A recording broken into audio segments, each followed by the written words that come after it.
Oi pessoal, bom dia, boa tarde, boa noite. Espero que vocês estejam bem, se cuidando em casa,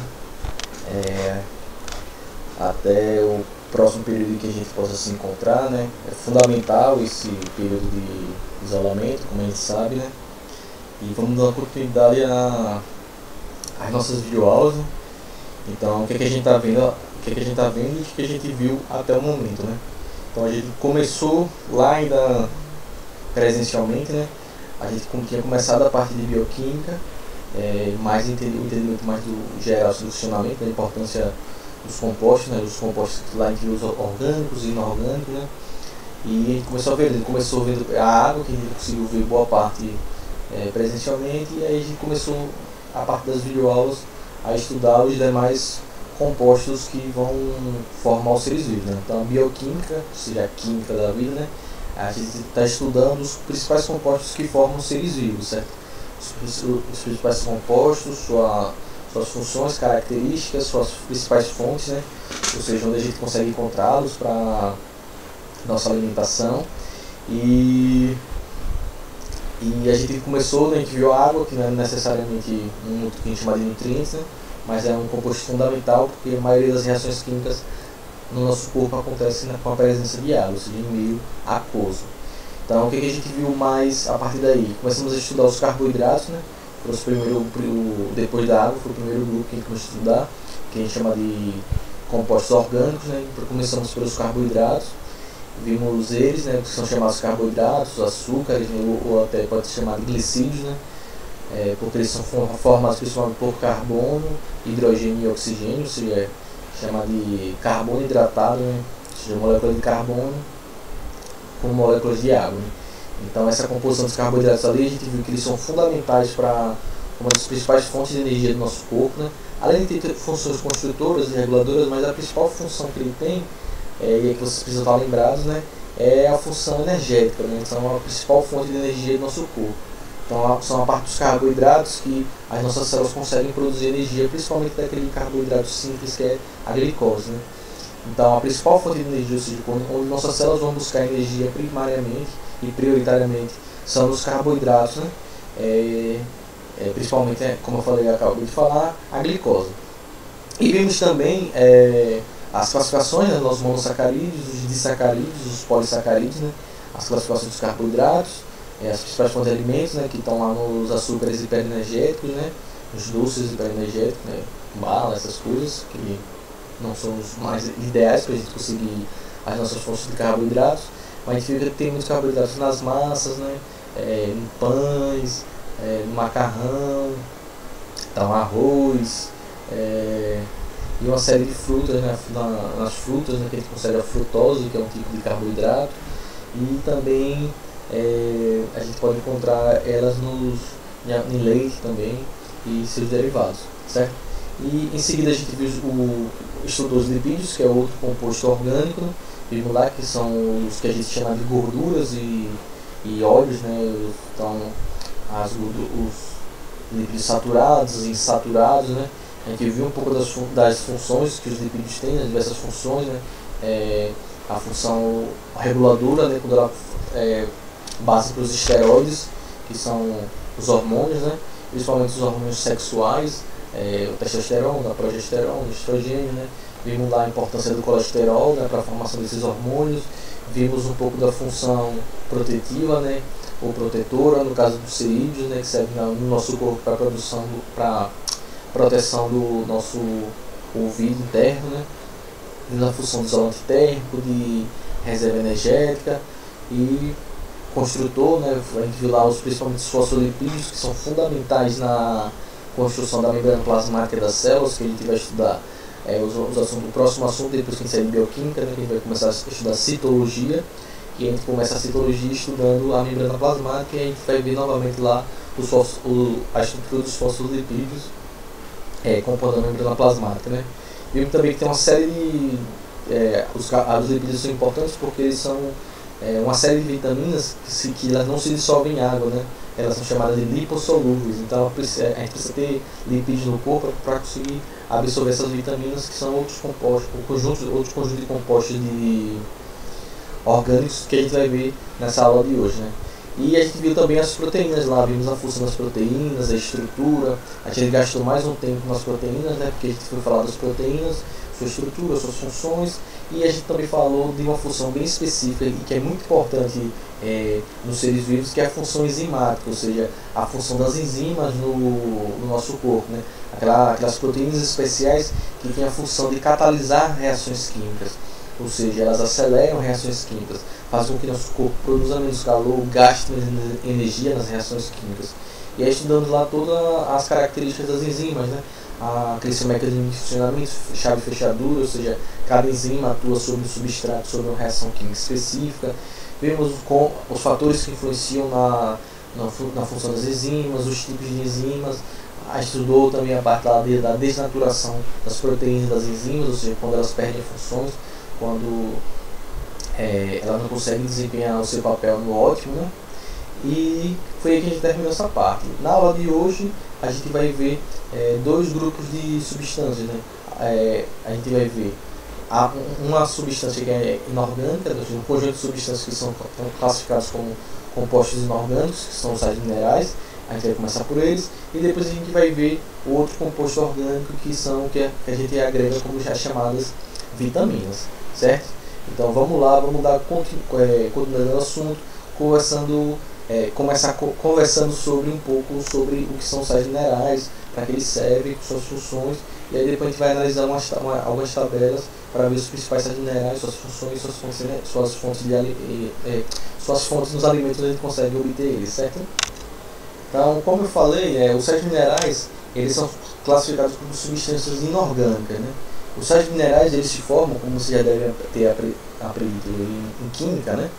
Eles se formam a partir de íons, né? Ou seja, eles são íons. Os sais minerais que são utilizados no nosso corpo, eles são íons, ou seja, eles são átomos que perderam ou ganharam elétrons, certo? Então você pode ter sais minerais que são cátions, né? Ou seja, aqueles que perderam elétrons, né? Ficaram com cargas elétricas positivas, e você pode ter sais minerais que são ânions, ou seja, aqueles átomos, ou seja, aqueles sais minerais que ganharam elétrons, receberam elétrons, e por isso eles têm carga elétrica negativa, né? Os sais minerais eles são fundamentais no nosso corpo para a regulação do funcionamento do nosso corpo, ou seja, eles atuam em uma série de mecanismos de funcionamento do nosso corpo, certo? Então, por exemplo, a gente tem os íons de cálcio e potássio. Os íons de cálcio e potássio, a gente tem os íons de magnésio, os íons de sódio, certo? Cada um deles vai atuar em mecanismos diferentes no nosso corpo, certo? Às vezes até em vários mecanismos diferentes. Então, por exemplo, o íon de cálcio ele é fundamental para o processo de coagulação do nosso sangue, ou seja, a presença do íon de cálcio ele possibilita que nosso sangue coagule, que é o processo de coagulação do sangue. É aquele processo quando você estanca o sangue, você tem uma ferida, uma ruptura no vaso sanguíneo, então junto com as plaquetas, o cálcio ele atua no bom funcionamento das plaquetas para impedir que você tenha uma hemorragia, por exemplo, para estancar o sangue, ou seja, coagular o sangue para que você não perca o sangue, certo? Então atua junto lá com as plaquetas. Os íons de cálcio, eles atuam nisso, por exemplo. Os íons de cálcio eles são importantes também na formação dos ossos, eles são importantes na formação dos dentes, por exemplo, certo? Ele também é fundamental nos músculos para que aconteça a contração muscular, para que a gente consiga, ou seja, contrair e relaxar os músculos, o que leva ao movimento do esqueleto, né? Ou seja, para conseguir andar, falar, como eu estou falando aqui, né? Mexer no celular, para a gente fazer os movimentos dos músculos é importante que a gente tenha cálcio no nosso corpo para que a gente consiga fazer o processo de contração muscular, né? Então, por exemplo, o sódio e o potássio, você falou do cálcio, né? O sódio e o potássio, por exemplo, eles são fundamentais para o processo de impulso nervoso, ou seja, a transmissão de impulsos nervosos nos neurônios do nosso corpo, ela consegue acontecer e ela tem eficiência e velocidade, ou seja, o impulso nervoso, os comandos do sistema nervoso do nosso corpo, eles conseguem ser enviados para os órgãos de ação, né, ou ser captados pelo sistema sensorial da gente. Esses impulsos nervosos, esses impulsos eletroquímicos, né, eles conseguem acontecer por causa da concentração de sódio e potássio, certo? Então a presença dos íons de sódio e potássio, desses sais minerais, eles são fundamentais, por exemplo, para fazer com que a gente consiga mandar os impulsos elétricos no nosso sistema nervoso, né? E fazer com que a gente consiga, por exemplo, sobreviver, né?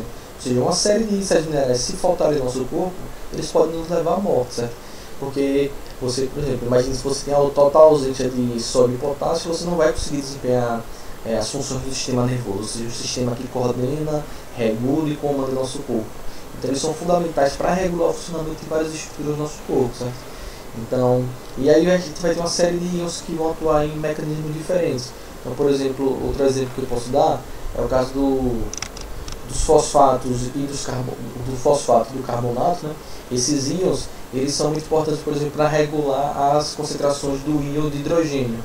Lembre lá que as concentrações de hidrogênio no meio, eles influenciam naquele parâmetro que a gente chama do parâmetro, né, hidrogênio iônico, que é o famoso pH, né? Ou seja, as concentrações de íon de hidrogênio vão definir se o meu é ácido, básico ou neutro. Então, só para a gente lembrar lá da aula passada, a gente viu que tem enzimas e proteínas que atuam em meio ácido, tem outras que atuam em meio básico, tem umas que atuam em meio que é muito ácido ou muito básico. Ou seja, esses íons de carbonato e potássio, eles regulando as concentrações de hidrogênio, eles mantêm o pH em níveis em grau de concentração desse pH, né, ácido básico, que vai fazer parte do nosso corpo funcionar bem, né? Ou seja, por exemplo, a pepsina, que é a enzima digestora de proteínas que ocorre no estômago da gente, ela só atua em meio ácido. Então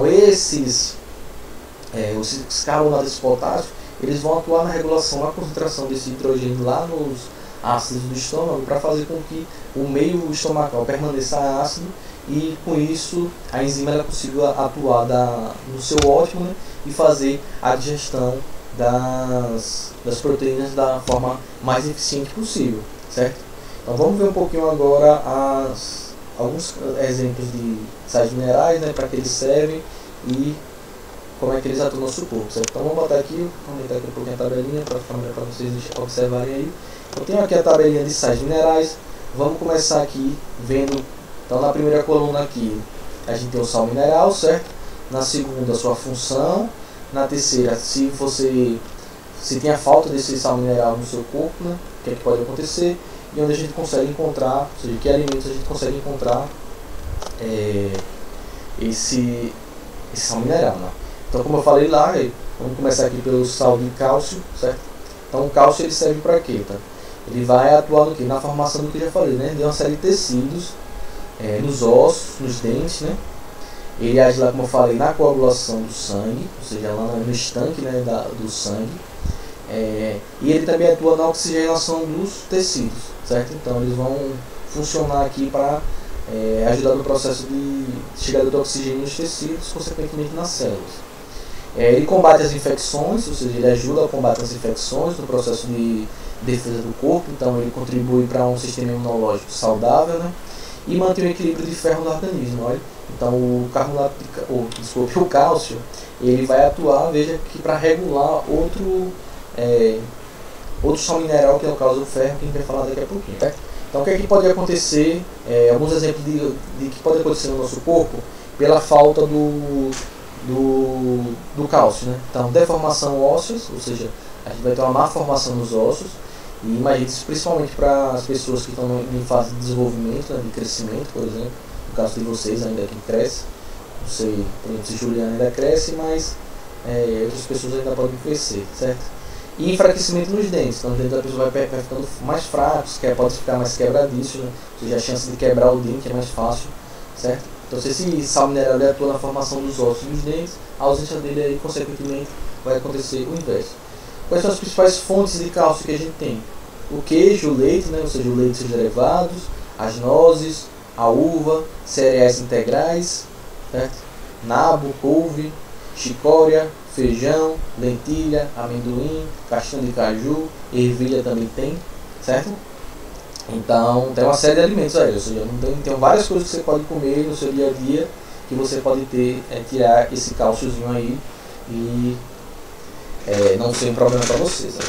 Quebrar o dente ou ficar com os ossos tronchos.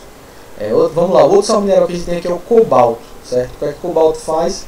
Ele age junto com a vitamina B12, ou seja, ele atua em parceria com a vitamina B12. Daqui a pouquinho a gente vai ver as vitaminas, certo? A gente vê para que a B12 serve. E ele junto com a B12, já tem aí, né, spoiler, né?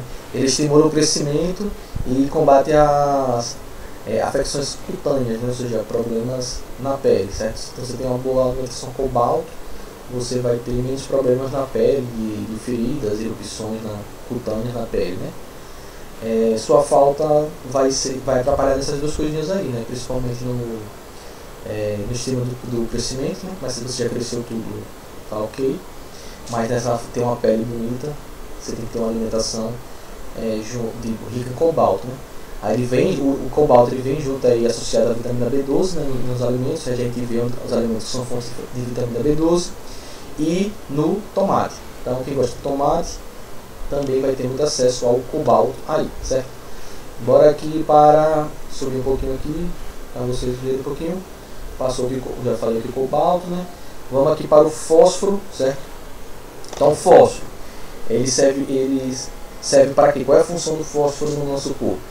Ele atua na formação de ossos e dentes, né? Certo? Junto com o cálcio. O fósforo também atua na formação dos dentes e dos ossos. É indispensável para o sistema nervoso, sistema muscular, ou seja, para o funcionamento do sistema nervoso e muscular, né? E junto com o cálcio e a vitamina D combate o raquitismo, certo? O raquitismo é um problema no desenvolvimento do crescimento. Então, pode dar atrofia, né, no desenvolvimento dos tecidos. O raquitismo ele impede a cristalização dos sais nos ossos, né? Então a pessoa tem ossos fracos, ela não cresce muito bem. Em plantas também ela vai fazer uma atrofia nos tecidos de plantas e nas pessoas também. O raquitismo é muito perigoso, principalmente na fase da criança e da adolescente, né? Que é nesse período de crescimento, né? Então o raquitismo ele vai atuar justamente nessa fase, né? Com maior gravidade, né? Então, quais são as consequências que ele vai dar, né? Ou seja, a falta de fósforo vai ter maior probabilidade de ocorrência de fraturas, né? Ou seja, dos ossos quebrarem, porque ela atua nessa questão da mineralização dos ossos, né? Dos sais nos ossos. Os músculos atrofiam também, ou seja, eles vão perdendo sua funcionalidade, alterações nervosas e o raquitismo que eu falei agora, expliquei para vocês, certo? Quando é que a gente pode encontrar fósforo? Nas carnes, nos miúdos, né? Nas carnes de aves, peixes, a carne aí ele fala bovina, né? No ovo, nos legumes, no queijo, nos cereais integrais, né? No queijo aí, ou seja, no leite e nos seus derivados também, certo? O ferro, que é o próximo sal mineral aqui, ele é indispensável na formação do sangue, atua como vinculador de oxigênio para todo o organismo. O ferro ele forma no nosso sangue, principalmente lá dentro dos glóbulos vermelhos, né, nas imagens do nosso sangue, eles formam uma substância que a gente chama de hemoglobina. A hemoglobina é a substância que dá a cor ao nosso sangue, né? O cachorro latiu, eu parei. A cor ao nosso sangue, ou seja, o nosso sangue fica vermelho, né, por causa da hemoglobina, vermelho com a hemoglobina. E a hemoglobina, ela é a substância que ela que transporta o oxigênio no nosso sangue, ou seja, a hemoglobina dentro da hemácia, ela faz essa conexão, a ligação com o oxigênio e transporta o oxigênio no nosso sangue, né? Então a hemoglobina ela só se forma se tiver ferro, ou seja, o ferro é a base da produção da hemoglobina. Então por isso que o ferro é indispensável na formação do sangue. É por isso que o sangue ele tem esse cheiro de ferro, né, ferroso, de ferrugem, por causa da hemoglobina que é formada a partir do ferro, né, certo? Então, se você tem falta de ferro no seu corpo, você produz menos hemoglobina. Se você produz menos hemoglobina, você transporta menos oxigênio no seu corpo. Se você transporta menos oxigênio, você leva menos oxigênio para as células. Se as células têm pouco oxigênio, elas produzem pouca energia. Aí vai ter a famosa anemia, certo? Que em casos mais graves pode levar a pessoa até a morte ou a desenvolver algumas condições sanguíneas, certo? Onde é que a gente consegue encontrar bastante ferro? Em fígado, rim, coração, isso na comida, certo? Não é no corpo da gente não, aí no alimento. Então, sei lá, fígado de boi, certo? Rim, coração de galinha, coração de boi, gema do ovo, leguminosas, verduras, nozes, frutas secas, azeitona. Ou seja, para quem não come carne, por exemplo, tem uma série de outras fontes aí que a gente consegue encontrar o ferro, certo? Próximo que tem aqui é o iodo. Então o iodo ele faz funcionar a glândula tireoide, que é uma glândula que fica aqui no nosso pescoço. A tireoide ela produz uma série de hormônios, como por exemplo a tiroxina, que são hormônios que controlam o metabolismo no nosso corpo, certo? Então o iodo ele vai fazer com que a tireoide funcione e consequentemente que todo o nosso corpo funcione bem, né? Que ele vai controlar o metabolismo do nosso corpo, né? Então também ativa o funcionamento cerebral, né? Ou seja, faz com que o cérebro funcione bem, permite que os músculos armazenem oxigênio. E outras coisinhas que deixa eu virar a página aqui, deixa eu falar aqui as funções, a ausência vai causar o bósio, né, obesidade, bósio, né, obesidade e cansaço, né. Então quando a pessoa tem um funcionamento, ela pode, a falta de iodo atrapalha na regulação do metabolismo, a pessoa começa a ganhar peso porque ela não gasta a energia necessária, né?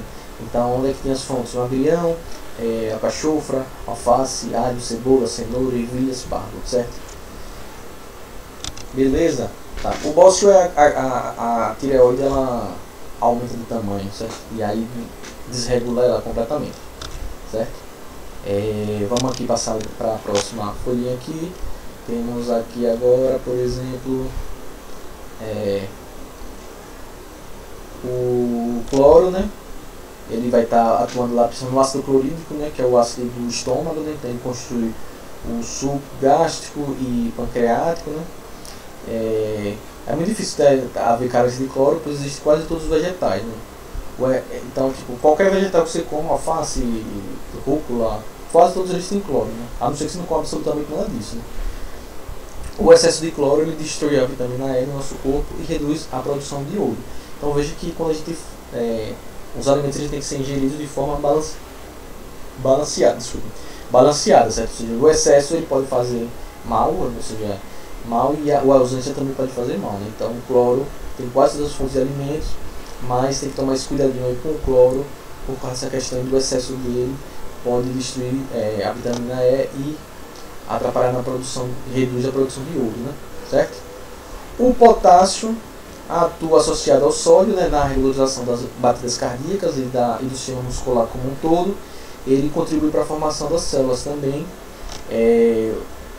Pouco potássio pode fazer uma diminuição da atividade muscular, né, incluindo o coração. Caso grave, a pessoa pode ter paralisia em algumas partes do corpo por ausência de potássio. Onde é que a gente tem muito potássio? Azeitona verde, ameixa seca, ervilha, figo, lentilha, espinafre, banana, laranja, tomate, carne, vinagre, maçã. Arroz integral, um bocado de coisa, né? Comer aquela bananinha todo dia não vai matar ninguém, né? Vai encher seu corpo de potássio e vai impedir paralisia, né? Teve um amigo meu, certa vez, que foi para no hospital, achando que tava sem conseguir mexer o corpo, né? Começaram a investigar, achando que ele estava com alguma doença degenerativa, né, do sistema nervoso, e aí depois descobriram que era só ausência de potássio, né? Aí ele hoje em dia come uma banana todos os dias porque quase morreu nessa brincadeirinha. Então aí tem o potássio, o magnésio, né, atua na formação dos tecidos, ossos e dentes, ajuda a metabolizar os carboidratos, controla a estabilidade neuromuscular, ou seja, controlar a excitação dos músculos a partir dos impulsos nervosos. A ausência dele provoca extrema sensibilidade ao frio e ao calor, ou seja, você perde parte da regulação da temperatura do seu corpo, né? Então se tiver um pouquinho frio, você vai sentir muito frio, se tiver um pouquinho quente, você vai sentir muito calor, né? Onde é que tem magnésio? Frutas cítricas, né? Laranja, limão, lima, tangerina, leguminosas, gema do ovo, salsinha, agrião, espinafre, cebola, tomate e mel. Ou seja, se você tem uma alimentação regular, você manda bem quase tudo. E aqui agora manganês, importante para o crescimento, né? Intervém no aproveitamento do cálcio, fósforo e vitamina B. Então é difícil ter a ausência dele, né? Ele tem muitos cereais, amendoim, nozes, feijão, arroz, integral, banana, banana, alface, beterraba e milho. Ou seja, tem muitos alimentos que tem fonte dele. A ausência dele não vai causar nenhum problema sério. A mesma coisa do silício, né? Mas ele é muito importante porque ele age na formação dos vasos e artérias, é responsável pela elasticidade dos vasos, para que ele não se rompa com facilidade, atua na formação da pele, então você vai ter uma pele bonita se tem uma alimentação rica em silício, das membranas das unhas, do cabelo bonito, aí combate as doenças da pele e também o raquitismo. Então tá lá na amora, na aveia, nas carolas, no alface, na abóbora, azeitona, na cebola. Quem come comida com cebola, tá vendo aí, e alho, né, principalmente, temperado, tem muitas fontes de sais minerais. Flúor forma os dentes, previne a dilatação, mas por outro lado, a dilatação da veia, dos cálculos das vesículas e paralisia, né? O flúor ele é encontrado no agrião, né? Alho, aveia, brócolis, beterraba, cebola, couve-flor, maçã, trigo integral. E se você não tiver, ele é bem recomendado assim, para gestantes, né? Para criança durante a formação, sua segunda dentição, porque ele ajuda lá no fortalecimento dos dentes, né? Por isso que pasta dente tem flúor.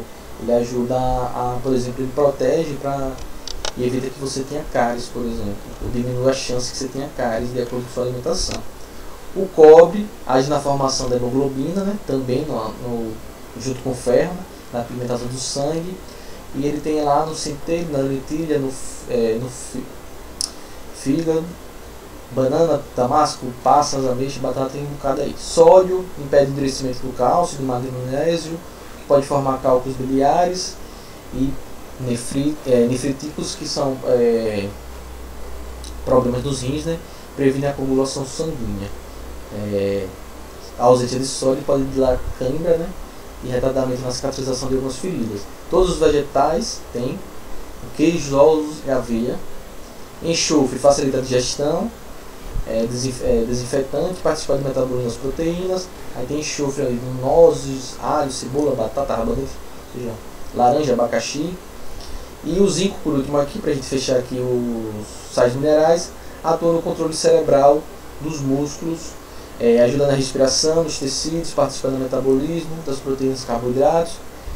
Se você tem pouco zinco, você vai diminuir a produção dos hormônios masculinos, né? E favorece o aumento da diabetes, ou o desenvolvimento de diabetes. A gente vai ter lá em carne, fígado, peixe e ovo, certo?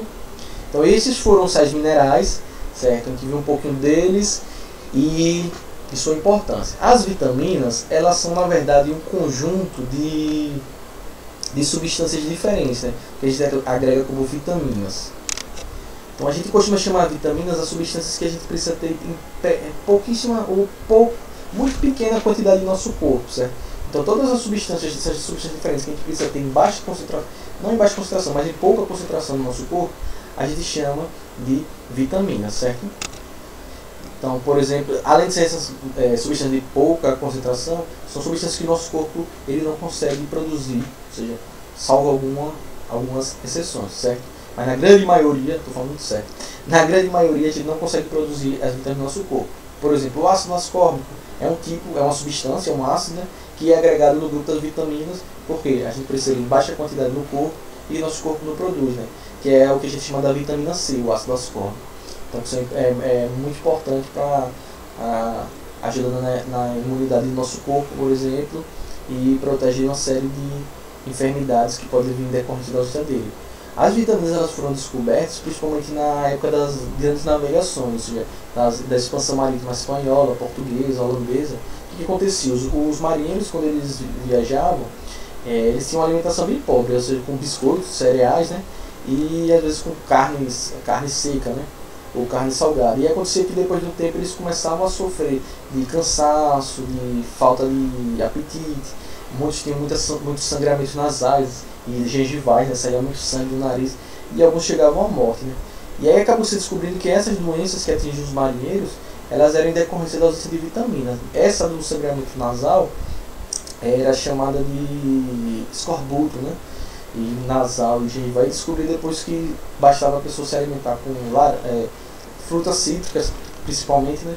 Para evitar que esse processo acontecesse, né? Então se descobriu a parte de enfermidades que surgiram nas grandes navegações. Então se descobriu que existiam essas substâncias que elas não precisavam ser ingeridas em grande quantidade, mas a ausência delas ou o excesso delas causava uma série de problemas, né? Isso servia para quando se descobriu o escorbuto e outra doença também que era associada, que era a beriberi, né? Que a pessoa não conseguia às vezes nem se mexer, não conseguia se levantar, né? E se descobriu isso a partir disso, né? O beriberi foi descoberto lá nas navegações, principalmente japonesas e chinesas, por causa da alimentação deles, que era só basicamente peixes e arroz, e faltava uma série de vitaminas, certo? Então vamos ver aqui agora as principais vitaminas que a gente tem aqui. e para que ela serve. Então a gente tem aqui teve a vitamina, a fonte, a doença provocada pela avitaminose, né, que é a falta de vitamina, e as funções no organismo. Tem um caso também, vocês podem dar uma pesquisada, também são nas hipervitaminoses, né, que é o que pode acontecer com excesso de vitamina. Então aqui, a vitamina A, ela é encontrada principalmente no fígado de aves, de animais, na cenoura. Lembra lá quando eu falei lá nos lipídios lá falei dos carotenos, né, dos carotenoides, né? Lembra lá que eu falei da vitamina A? Então, que eu falei que a ausência da vitamina A, né, ela causa o que a gente chama de cegueira noturna, né, ou seja, problema de visão, a pele da pessoa vai ficando mais escura, né, diminuição dos glóbulos vermelhos, ou seja, incidência de anemia, formação de cálculos renais, né. Ela é importante porque ela combate os radicais livres, forma os ossos, a pele e as funções lá na retina, que é a parte do nosso olho que capta a luz. A vitamina D, que ela vai estar muito presente nos olhos de peixe, fígado, gema de ovo. A vitaminose, ou seja, a pouca vitamina, vai dar o raquitismo, que eu falei, aquela malformação nos ossos. E a osteoporose, ou seja, os ossos ficam frágeis, a pessoa pode ter a ruptura dos ossos mais fácil, né? Ela é importante, a vitamina D, na regulação do cálcio do sangue e dos ossos. A vitamina E, que ela vai ter muito em verdura, no azeite, nos vegetais. Ela também leva a uma série de dificuldades visuais, ou seja, problemas de visão e alterações neurológicas. A pessoa vai ter alguns problemas no sistema nervoso, principalmente no central, no cérebro e nos demais órgãos. Vitamina K, que ela está muito presente na fígado e verdura, né? A falta de vitamina K ela leva a desnutrição, a má função do fígado, problemas intestinais. Ela é importante porque ela atua na coagulação do sangue e previne também a osteoporose. A gente tem aquelas vitaminas que a gente chama vitaminas do complexo B. Então temos aqui o caso da B1, que vai ser encontrado em cereais, carnes, verdura, levedo de cerveja, né? Ela vai estar aquele beriberi que eu falei, que a pessoa não consegue nem se levantar, né? Atua no metabolismo energético dos açúcares. A vitamina B2, que vai estar presente no leite, nas carnes, nas verduras. A ausência dela pode levar a inflamações na língua, anemia e seborreia, né? Seborreia é um mau cheiro, acúmulo de sujeira. Atua no metabolismo de enzimas, né? Ou seja, ela atua regulando o funcionamento das enzimas e na proteção do sistema nervoso. A vitamina B5 era encontrada no fígado, cogumelos, milhos, abacate, ovos, leites vegetais. A ausência dela vai causar câimbras, né, musculares, a pessoa vai ter dificuldade para dormir, insônia e cansaço exagerado, né? Ela é importante no metabolismo de proteínas, gorduras e de outros açúcares, ou seja, de carboidratos também. A B6, ela só é encontrada em carnes, frutas, verduras e cereais. Ela vai ser, a ausência dela causa seborreia, anemia, distúrbio no crescimento. Ela é importante para o crescimento, né, proteção das células, metabolismo de gorduras, proteínas e a produção de uma série de hormônios. A vitamina B12, essa vitamina aí, ela só é encontrada nas carnes, né, principalmente no fígado e nas carnes em geral. Ela pode causar a pessoa tem anemia, né, perniciosa, né, uma anemia persistente. Ela é importante para a formação das hemácias e multiplicação das células. Essa vitamina aí, para as pessoas que não comem carnes, os vegetarianos e veganos, é importante que a pessoa faça a reposição dessa vitamina aí, ou seja, a reposição a partir de cápsulas mesmo, né? Porque essa vitamina aí ela só é encontrada em carnes, certo? A vitamina C, que são das frutas cítricas, né? Laranja, limão, também no abacaxi, acerola, morango, brócolis, melão, manga. Ela previne escorbuto, que eu já falei, a doença do marinheiro, né?